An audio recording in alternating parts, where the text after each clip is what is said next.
So in this very simple text tutorial, I'm going to show you how to create clipping masks to make your text go from this to this. And it's going to be awesome. It's very easy to do and it improves your typography a lot. Let's get started. Okay, so this is a very easy tutorial. I'm going to try and go as quick as I can so you don't get bored. First thing we want to do is push T for our type tool, or you can find it in the toolbar just on the side here. And you can type whatever you want. I'm just going to type love just because. And OK. So I'm going to increase the size. Do you want to go to your character window just over there?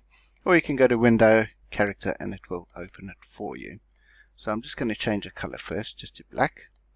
And I'm going to increase the size a lot. OK.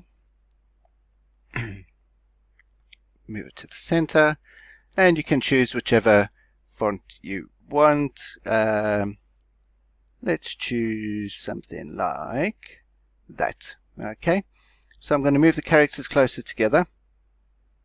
Like this. Okay, that looks good. So it is pretty much centered there.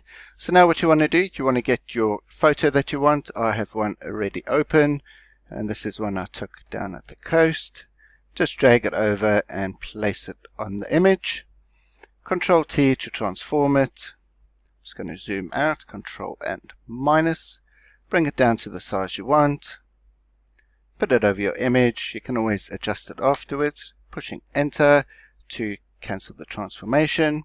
Holding Alt, go between your layer with the photo and the text layer, and you can see the box changes. Don't forget you're holding down Alt and click. And there we go. It's as easy as that. So we've got the image there. You can Control T to transform it how you want it. You can bring it down, move it about however you like.